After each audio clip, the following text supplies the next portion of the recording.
First off, I want to thank again everybody for being here. It is a very, very nice afternoon, and I'm not going to keep you here long because there's a few festivals and things where everybody can get out and enjoy the sun and just spread their spirit. One of the things I want to talk about this evening is when you think back on all the things that you've gone through and where you are right now in your life, think back on a time that we say were the good old days, so to speak. Now, I know a lot of you haven't been on the planet that long, so we're not going to have to go back that far. But think back, like, say, how you were doing before the crash of 2007, so to speak. Or maybe how travel was before 2001. All these things that we say, now we might have put some things on hold because we're waiting for things to get back to how they were. And I'm just going to throw something out here for free, and that is things are never going to be the way they used to be. It's the one thing that we can count on. Things are going to continue to change, they're going to continue to be different, and so we have to be that also. Now, many of us, actually all of us, have come up in understanding the theory of evolution by Darwin. Now, the first thing we got to look at is Darwin didn't actually come up with that. He was actually a friend of his who was, as we would say in the time, a commoner.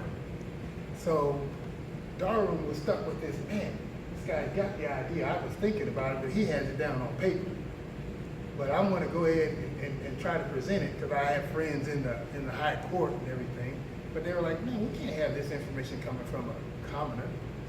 So Darwin put it out there. But what we have to look at is Darwin's theory of evolution has been misunderstood.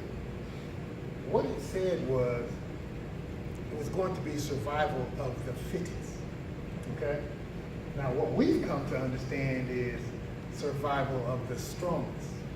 So we've taken that into our lives. It's in what we say is capitalism. It's in business. It's in playing balls and all these things that you've got to beat somebody. You've got to have competition. You got to be stronger, faster, better to be successful.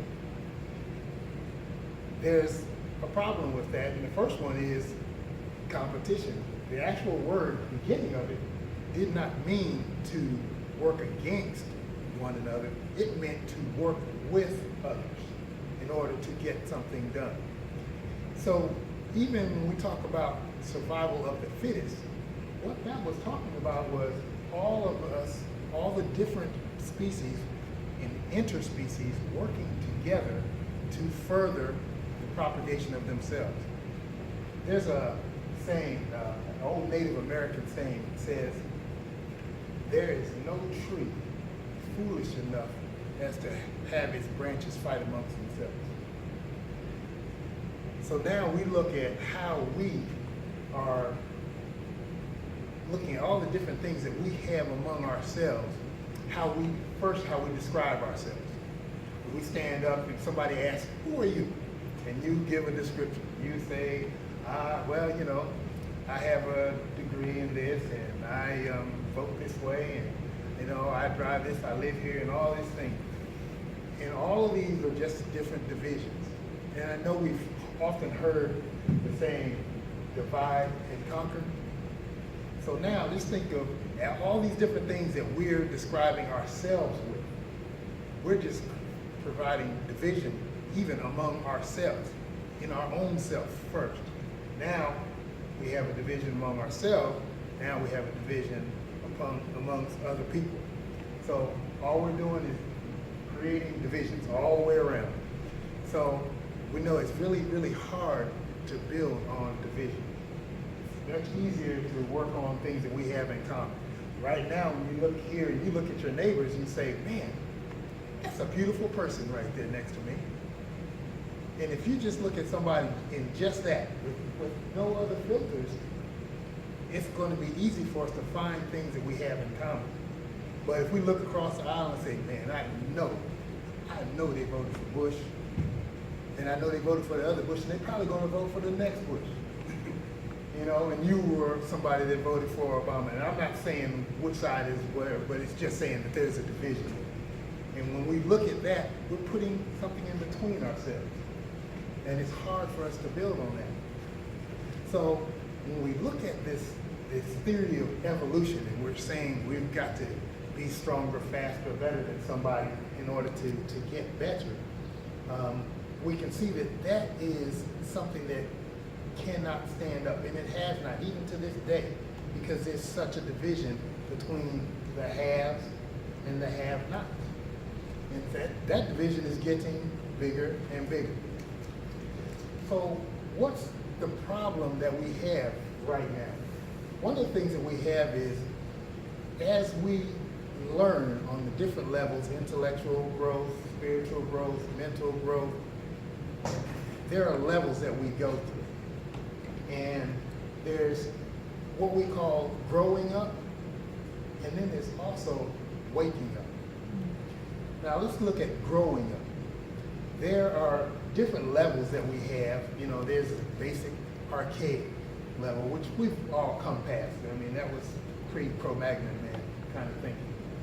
But there's a level that is called magical, which when you think about, when our first 6 years on the planet, we're basically just downloading information. When you're putting that information into your children, they're just soaking it up. They're not using filters, they're not doing anything. They're just taking the information in. And a lot of that programming from prenatal to year 7 are the foundations of what we have. These are the things that basically are in our subconscious mind. These are the things that are triggering what makes us go or not go. Why we won't jump out of that airplane.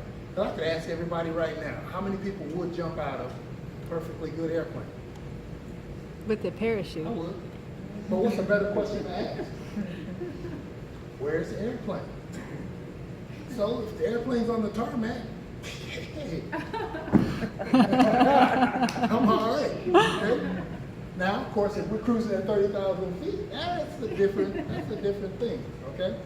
But sometimes we just have to ask the right questions. But that comes with knowing where we are in our growth state. So a lot of things that we look at, whether it be in our religion, whether it be in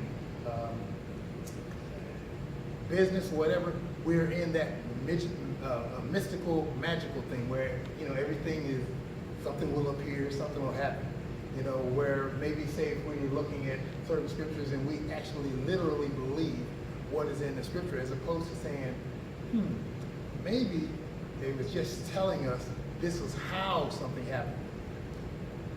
To think that maybe the Red Sea didn't literally get parted, because that's that mystical, magical thing. But think about, okay, it was a way made for a person to get out of where you are. Let's think of that on a different level. So that will be the growing up of things that we have to experience. Now, there's another thing that's called the waking up. And that's where we are actually becoming conscious of where we are. Our spiritual thing, you have to become conscious of where you are. So now you're saying, when you're talking to persons that you know, and you oftentimes know when you're talking to somebody, as you are waking up to your spiritual thing, you're talking to some people, and you know that deer in the headlight look. They're like, hey Tony, you lost me, man. Can we get back to the game? So we have to look at there are the different levels that we have to work with in the waking up process and in the growing up process, because if we don't have, which we don't have a lot of either in our current time, we're going to continue to stay in this process where we're thinking that the competition is the best way for us to make things happen.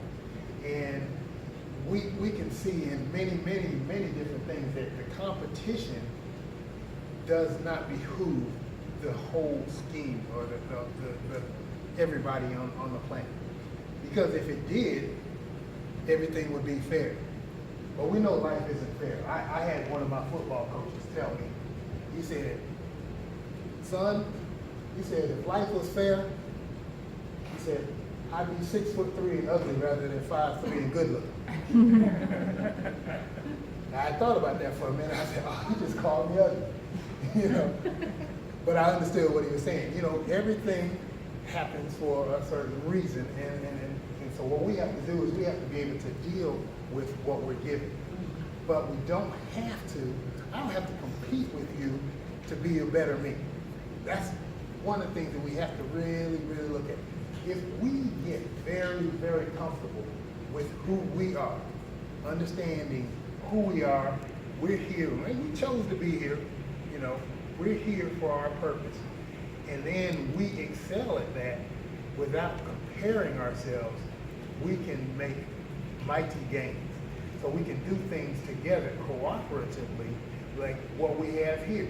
I mean, we got Fonda, Terry, Carol, Stacy, Trevor. We've got so many people here that are thinking now on a different level. We're all waking up, we're growing up, and we're moving to do what we were put here to do. And I think when we start doing that, when we start talking about that, you start saying in that same circle, we can change this thinking of the evolution from the survival of the strongest to understanding that as we all work together, then we can all make things better for all of us. So I think, is my time up? Brother time? Okay. So what I want to have you think back on is, first off, one thing we have to always look at is the past is never going to change. The only thing that the past we can do with that is, the only thing that can change is how we look at it. So all the things that we've been through, we have to understand they were there. Now we have to look back on them and say, was that a lesson or was it a blessing? Or you can pout and say, man, I was cursed or whatever. But it's how you look at it. And then you take that and say, now, here I am, this is what I went through. How am I going to evolve from that to make everything and everyone around me better? So I think at this point, I'm going to bring my buddy Trevor back up. I'm going to jump off of this plane real quick. We are going to be that strongest and fittest that does survive. It is because we work together as branches of the same tree that we actually get to where we're supposed to go. Ain't that right? Well, we have one more person that's going to speak today, and near and dear to my heart, she actually said something a while ago, and like she said, I've been with the Passion About Your Best Self since the very beginning, and on the very first meeting that we went to, she said something that I have utilized over and over again. She told me, if it's right, if when it's it's right, yeah, it's light. it feels like. And if it's not, well then you know. And I have used that over and over again in my own life. If it is right, it feels like. And so at this time, the reason that we're all here, the ability for us to share with one another, the founder of Passion About Being Your Best Self, Miss Fonda Frederica.